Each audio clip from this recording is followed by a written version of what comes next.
Welcome! Let's learn about leaves. The little thing I need to tell you about before we talk about leaves is very, very quickly touch on this idea of evolution. You might have heard of evolution. So millions and millions of years ago, leaves started out maybe one leaf, just because of its DNA, like something went a bit wrong and it became a little bit spikier than all the other leaves. Animals wouldn't eat that leaf because it was spiky. So because that leaf got left alone, the plant that produced that leaf went on to be able to reproduce and reproduce. It's kind of like having babies, but you know, in plant terms. And eventually, because it was keeping the plant alive to have spiky leaves, maybe that plant evolved over time to have very, very spiky leaves. I am going to end up keep saying things like, a holly bush doesn't want you to eat the leaves. That's not true, is it? But I'm not a biologist, and I'm gonna keep saying it by accident. I'm gonna say, oh, mint wants you to smell it. It doesn't want you to. But that's what I really mean if I say want. I mean has evolved to be like that because it was useful for the plant to be like that.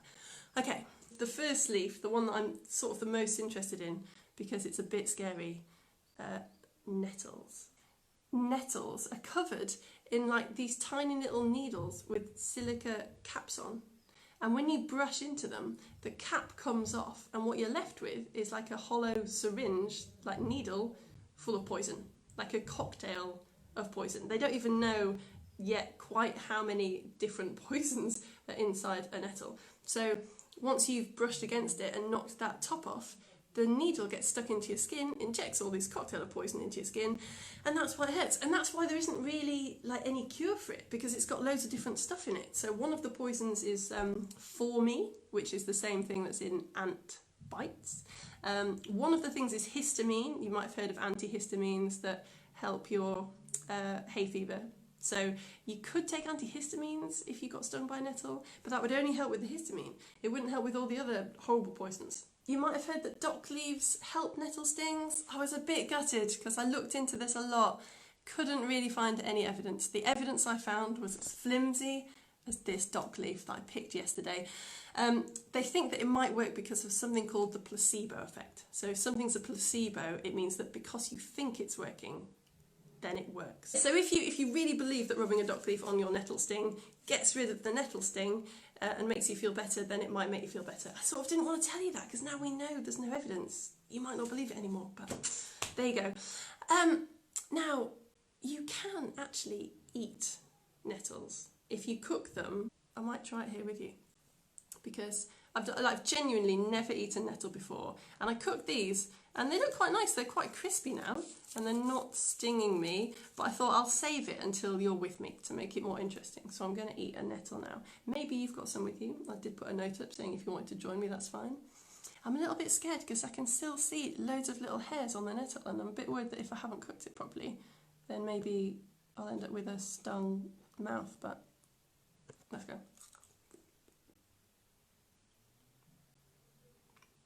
Oh. It's alright. It's a bit chewy. Oh, actually, it does taste like it's really good for you. I just fried it in a pan with some oil. It's a little bit like, you know, like if you get a static electric shock. It feels a little bit like that on my tongue, which is making me think that maybe there were some stings left.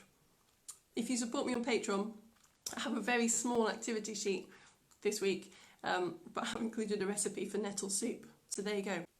So, you can eat nettles. You can also, I'm going to eat this as well.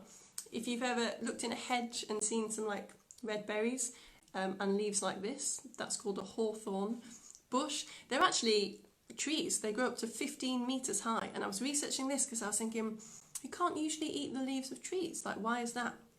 But actually you can eat some leaves on trees. You can eat beech leaves and you can eat hawthorn leaves. I should say that do not eat just random leaves unless you're absolutely sure you know what they are and you've really washed them. Hawthorn is like, I don't know, oh, strong. It tastes exactly like a leaf. But, you know, if you've got an adult with you and you know that it's a hawthorn, give it a go. That's what they look like. You're supposed to eat them in spring really when they've just come out. That makes them a bit fresher. Yum. Doesn't taste that much different to spinach. Right. The reason that I'm eating leaves is because I had all the exciting questions about leaves. Why is holly spiky? Why do nettles sting you? Why are some leaves fluffy? Basically, the reason to most of these things is just so that predators don't eat them. So a predator is something that eats something else, like a mouse has predators like a cat. All the leaves on a plant are like twins. They're all genetically the same. They've got the same DNA. But holly does this amazingly clever thing where if a leaf gets eaten by an animal, all the leaves around it on the same level get spikier. So if you ever look at a really, really tall holly bush, you might notice that the bottom leaves are really, really spiky, but the top leaves are quite smooth because the plant reacts to the fact that it's been eaten. How good is that? Mint, that you would think that mint has evolved to be eaten because mint is delicious. No one cares about eating mint. You probably eat mint all the time. It's like we flavour our toothpaste with these leaves. Why is that? The answer is actually mint is toxic to a lot of animals. Turns out mint is toxic to cats and dogs and horses. If you've ever been to like a sort of special place where there are a lot of plants, you might have noticed that there's certain leaves where if you brush them, they kind of shut up and droop down. That's the Mimosa pudica, and that is a crazy cool trick that plant has evolved. Which basically kind of drops predators off. So like if an insect lands on it and the insect's going to damage the plant just goes. Fluffy leaves can like trap insects, and also the fluff is quite good at keeping water inside the leaf. Plants need water, and we used to think that how much they got determined how big the leaf got. So if a plant didn't have much water, its leaves were small. If a plant had loads of water, its leaves were big. If you've gathered any leaves around you, can you find the smallest leaf that you have and the biggest leaf that you have? I didn't do that great. I got these little leaves from a cactus. Good at retaining water because cactuses live in very dry places where there's not a lot of water. The smallest leaf is like 1 millimetre square. It's like 1/10 of a centimetre square. And the biggest leaf, banana leaf, can be like 1 metre square. It is the job of a leaf to collect sunlight and to use the power of the sun to turn carbon dioxide from the air that we breathe out and water from the ground into energy for the plant. Okay, that is a leaf's entire job, really. So why aren't all leaves as big as possible? Well, let me show you my little map. This is someone's actual job to do the science on this. I used to want to be an actor when I was a kid, and now I wish I'd got a job like this. They did a study and someone looked at like over 7,000 leaves in the world and all their sizes and where they were from. And it turns out this is the sort of the equator, like the middle of the globe. The biggest leaves are near the equator, okay? And the smallest leaves are further out. What is happening? Well, big leaves, they've got a really big surface area, but that makes them more vulnerable to the water in them freezing, and they could get too hot. So in dry places, dry desert places, how hot it got in the day decided how big the leaves would be, because big leaves can heat up to really damaging temperatures. So actually, if it's hot but it's really dry, leaves stay quite small. In wet places, then there's enough water to keep the leaves really cool, but if it's cold at night, then the leaves could freeze. So big leaves freeze more easily. But right in the middle here on the equator, it's very wet and it's very warm. So there's like no limit to how big the leaves can be, except mechanical reasons, like can the leaf actually be held up by the plant? So that is my little question to you, my little quiz question. Why is it necessary for a tree to be able to hold its leaves upright? Okay. Why couldn't it just have leaves that were like that? Why couldn't it make a leaf that was like the size of a house and then it sit like that? What do you think? Why do trees and plants not have leaves that look like this? Why do they have leaves that look like this? So they can face the sun. Yes, well done, the Thomases. Exactly, because what leaves are doing is collecting as much sun as possible. So that's why leaves don't get ridiculously massive. While we're talking about massive things, ferns are prehistoric. Ferns were around when the dinosaurs were around, and they survived loads of different extinctions. How cool is that? Magnolias as well. Ever seen a magnolia plant? It's been around for a very long time. Show it some respect.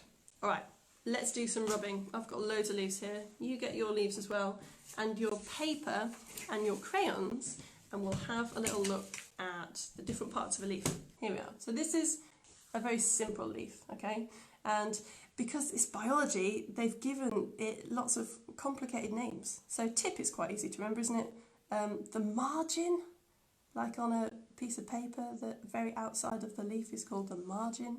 It's ridiculous, isn't it? You wouldn't think you needed a name for like the edge of a leaf, but if a biologist is going to want to talk about a very specific bit of the leaf to their biologist friends, their botanist friend, then you need really specific names. So the lamina is sort of what we would call just the big green bit in the middle. The petiole is this little bit at the end. Some leaves don't have them. And this is the midrib. Okay, so let's do some rubbing, and maybe you can even label those. If you've never done a leaf rub before, all you do is get a good leaf, get one with some nice standy out veins on it, put it underneath a piece of paper, and then get a crayon and rub the top.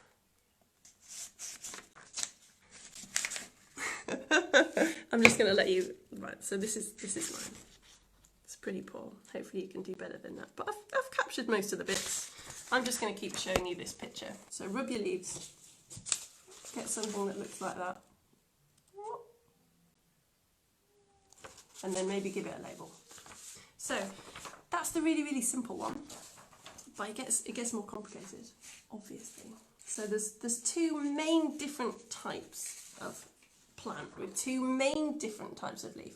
So this type of leaf is called a monocot, and you'll notice that all its veins are running next to each other. You could sort of in parallel, so they're not crisscrossing over. And it's usually quite long and quite thin. If any of your leaves are monocots, give that one a rub and label that. This is a dicot. This is like the normal leaf that we're all familiar with. It's usually wide and small. But it gets even better than this. I don't know what this, I sort of geeked out over this. I really love it. I've discovered my new favourite word, which is leaflet. So simple leaf, just got a midrib and some veins coming off it. Palmately compound. Don't get scared by the big words. It just means that the little stem, the petiole, has leaves coming off it. Little leaves called leaflets. This one, the pinnately compound leaf, is where they branch from the midrib. So I'm using a lot of big words, but you can see the difference, can't you? So palmately compound means they sort of end up looking like your hand, like my big horse chestnut leaf. See, they look like a hand. You got the petiole here, and then they all come off there. Or like these guys that I found on my neighbour's hedge. And this one, pinnately compound, they all come off the midrib. My favourite one of all time is the doubly compound, which is, as you can see, like this, but all the leaflets branch off the veins. So ferns are doubly compound. So I thought you might have loads of leaves in front of you and not really have thought about what makes them all different. But if you support me on Patreon, I'll put this in the activity sheet. So or you could just Google it, have a little look and see if you can start to categorise all the leaves you've got. It's nearly time for story time, isn't it? So the story time today is one of my favourite scientists of all time. Not really for why you would think. It's what we call a cautionary tale. That means you've got to be careful that you don't end up like him. A little word about this, because he lived in the 1600s. So he is Caucasian, he's white, and he's male. And you might have noticed that whenever we go back to the 1600s and 1700s, pretty much all we talk about is males that are white. That's because it was only 150 years ago that women and people who weren't white were allowed to go to university. So it's not that women and people that weren't white in the 1600s weren't thinking loads of interesting things, but they couldn't go to university, they couldn't access education. So that's why, when we go really far back in time, he usually ends up being a white guy. We've gone mini today because we're talking about leaves and the microscopic world. This is Robert Hooke. Now, like I say, it's a cautionary tale You don't want to end up like Robert Hooke. He was a brilliant inventor, fantastic at making machines. He was a great artist, but he was extremely grumpy, extremely rude. The main thing is, Robert Hooke, he never settled on one thing. His mind was always jumping from one thing to the other. So remember that. That's going to be a problem for him as we go along. He goes to Oxford University. He invents loads and loads of cool and brilliant things. Look them up. But he doesn't bother to patent them. He doesn't publish them. He doesn't really tell anybody about his work. So no one finds out about his brilliant inventions. He gets a job with Robert Boyle, who becomes very famous for using a special vacuum pump to show off cool things like the fact that candles need air to burn. Now, it's Robert Hooke that makes the vacuum pump for Robert Boyle. Really, it's only Robert Hooke that can use it, so all the demonstrations, Hooke's got to be there, but it's Boyle that gets famous for the vacuum pump. When Hooke is about 25, a very, very special society is formed called the Royal Society. It's still going today, a group of very prestigious, important scientists, architects, philosophers who get together to discuss big ideas and sometimes give money to other people who have big ideas as well. And Robert Hooke gets a job with them. It's incredibly exciting. His job is to show them 4 or 5 different experiments every week. It takes up a lot of his time. He loves his work, but he's still really paranoid about people stealing his ideas. So every meeting, he comes over to the person whose job it is to take notes on the meeting. And what he does is he makes his own notes. He copies up the notes from the meeting so that he's got another copy, so that if anyone steals any of the ideas that they've seen in the meetings, he's got proof, you see. Robert Hooke. Remember what I said there? That's going to come back to bite him as well.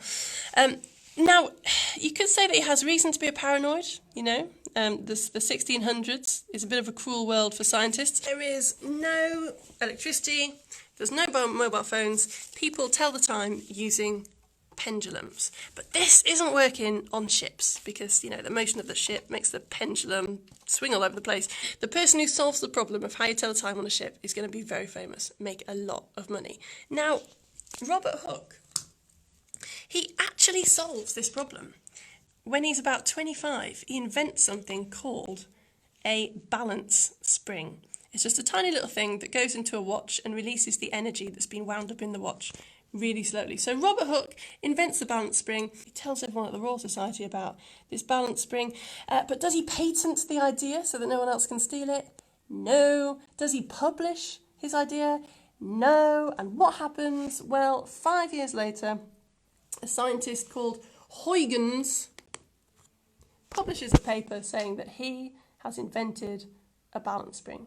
Now, Hooke is absolutely furious because he thought of this idea first and he showed it to the Royal Society and everything. So what he does is he goes to the Royal Society library and looks for the notes that were taken during that meeting. But do you know what? They're not there. They're missing.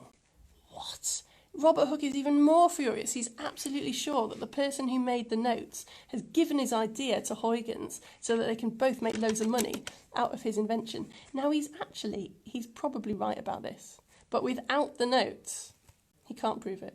So he doesn't get famous. And if you look up who invented the balance spring on the internet right now, you will be told that it was Huygens. And it gets worse for Robert Hooke. It gets worse about the same time. He does a lecture where he says that he thinks the planets go around the sun because of some kind of force. And he sort of explains how this force works a little bit. But he doesn't publish his idea. He doesn't finish his project. Very soon after that, everyone is super excited because the Royal Society has been sent a book, and it's just the most fantastic book. It says that the planets go around the sun because of some kind of force, and it explains how that force works. And everyone says, my goodness me, this is a brilliant book. We absolutely have to publish it immediately and give the author lots of money. Now Hooke is furious again. He says, come on, I said all these ideas. I just did a lecture and yeah, not many people came and I didn't write it down, but still, these are my ideas. This scientist doesn't know what he's talking about. Now, unfortunately for Robert Hooke, the book is called The Principia. And the author, if you've been to a few of my lessons, you might know the author. It's Isaac Newton. Oh, Robert Hooke has just publicly embarrassed Isaac Newton, brilliant scientist, famously not a very understanding man. He has actually written a lot of things about Robert Hooke in the book, like thanking him for contributions and stuff and mentioning his ideas. He's so upset and cross by Hooke's accusations that he takes out all mention of Robert Hooke from the Principia, which might be another reason why you've not heard of him. And this is what I didn't know. He's so upset that Newton doesn't publish another book until Robert Hooke has died. I mean, can you imagine that? This is Isaac Newton. And Robert Hooke sort of made him feel so embarrassed and upset that Isaac Newton isn't publishing a book because he doesn't want Robert Hooke to be cross with him. Robert Hooke. Should be pretty ashamed of yourself. I'm going to tell you about the thing that Hooke does, which is really wonderful. It is really wonderful. He does something which, at the time, everyone is very impressed with, although it's got a little bit forgotten now. He writes a book, and it just fits into everything he's good at. What he's done is, he's got a microscope, and he's just improved it a lot, and he's used it to spend months and months and months looking at things, doing these beautiful drawings. And he's brought out this book. He's actually managed to publish it, and it makes a huge impression. You might have heard of the famous diarist Samuel Pepys. In his diary, he says, "Before I went to bed, I sat up till 2 o'clock in my chamber reading Mr. Hooke's Microscopical Observations, the most ingenious book that ever I read in my life." He's the first person we think to see what's happening inside a plant and see that the plant is made up of kind of little bricks that are all lined up together. And he calls them cells because he thinks they look a bit like a room in a monastery. And that's what those are called. So when you go to school, you will learn about plant cells and the cells of a leaf. Think about Robert Hooke. He came up with that. That's nearly the end of the Robert Hooke story, except in 2006, someone is looking around a house in Hampshire because they want to work out how much it's worth. And they open a cupboard, and inside they find Robert Hooke's notes that he made after the meeting of the Royal Society when he showed them his balance spring. They find those notes, but also mixed up with those notes, they find the original notes of the meeting. Oh, it's like a story, but it's true. Robert Hooke, when he was angrily copying up the notes of the meeting, he must have accidentally taken the original meeting notes, put them together with his copied notes, taken them home, and instead of finishing the project and carefully filing them away, he's lost them all. So if he hadn't been so angry and paranoid, those notes would have still been there, and he would be known for inventing the balance spring. So there you go. That is the story of Robert Hooke. It's a cautionary tale, and I hope next time you look at a leaf, you think of Robert Hooke and how he was nearly a very famous scientist, if only he'd got anything. Oh, well, I hope you enjoyed that story time. I want to tell you about what is happening inside a leaf. It's called photosynthesis. It's one of my favourite topics, and I've got all the stuff lined up, look, to teach you about it. This is the photosynthesis teaching kit. But it's quite heavy. There's a lot to it if you want to learn about it properly, which I know that you do. You need to have seen other lessons or understand that an atom is made up of a particle with electrons going around it. Photosynthesis, basically at school, I think even at GCSE, pretty much all you learn is that carbon dioxide plus water equals oxygen and food for the plant. But I want to really teach you about photosynthesis. Right, the only other thing I want to say is, this was my other big burning question, why are some leaves not green? This is like just a normal leaf that I picked off a bush yesterday. It's not like an autumn colour or anything. This one that you sometimes see trees, when this was really far up on the tree, it totally looked purple. And then I picked it and I got closer and I saw that actually it was green, but it's definitely got bits of red in it. Same, notice other leaves have bits of red. It turns out this red is actually quite useful for the plant. So most leaves are green because, most leaves are green because white light is made of all the different colours of the rainbow, and most leaves absorb all the colours of the rainbow except green and bounce green back into your eye, because that's the most efficient way of them working. That's how they get their energy in the most efficient way.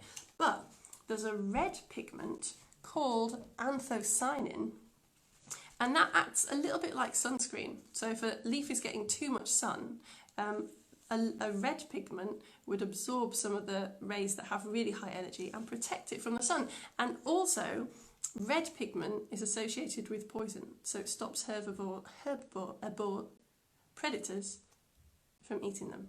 So if you ever see a red leaf, it's like sort of weighed up what's happening, and it's decided that it would be better to absorb a little bit less light, but to have a little bit of sunscreen and also not get eaten by predators. And I've spent ages looking at why some leaves are yellow, because you see loads of yellow leaves in hedges. It wasn't a very reliable source, but the only thing I could find is that actually yellow leaves never happen in nature, because they're not very efficient and they stand out too much and they'd get eaten by things. But humans like them, so we've bred them specifically. Remember I said about evolution is like creatures or plants having babies and having babies and having babies. Well, if you get a leaf that's a bit yellow and then you mate that one, you reproduce a plant and that one's maybe a bit yellower still and a bit yellower still, and you can just keep choosing plants for their properties. So we've kind of, I think, developed yellow leaves ourselves. Okay, that is the end of your leaf lesson. I'm going to put the little pictures that I put up on my Patreon page, so people who are supporting me on Patreon, you can have those. Like I say, there's also a recipe for nettle soup, enjoy that. And you're going to have a magazine with a new competition in it as well by the end of the week. Thank you very much everyone who went on my Patreon page and entered my competition to win a big beautiful magnetic set. I'm going to announce the winner of that a bit later today on Facebook. There were too many good entries and some of them have just come in, so there's probably going to be some runner-up prizes as well. But for people who have only just joined me or don't support me on Patreon, I will just say a huge thank you very much for joining me. Please follow me on Facebook and like my Facebook page, and support me on YouTube by subscribing, watch all my YouTube videos, and just have a really lovely day. Bye!